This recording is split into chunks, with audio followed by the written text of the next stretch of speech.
Welcome to the Banker Lamp. Please enjoy the video.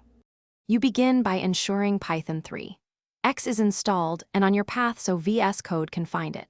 Next, install VS Code and the official Python extension. This gives linting, IntelliSense, and run support. Once done, open the project folder in VS Code and create a new Py file. Make sure you save the file so the editor recognizes the language. At this point, you're ready to pick the Python interpreter and proceed to execution steps. With a file open, select the Python interpreter from the command palette so VS Code runs the correct Python. If you prefer isolation, create a venv and install dependencies with pip. This prevents package conflicts. Once the interpreter is set, run the file using the Run Python File button or the green Run icon. Output appears in the integrated terminal.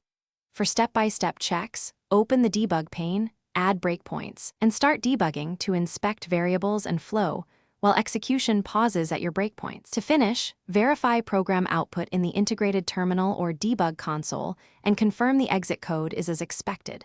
If you need custom debug settings, create or tweak launch. JSON to pass args or set the working directory. Make sure to save changes and rerun. If something fails to run, first reselect the interpreter, reload the VS Code window, and check that your virtual environment is activated. These steps fix most issues caused. Thanks for watching. If this was helpful, leave a like and consider subscribing. See you next time.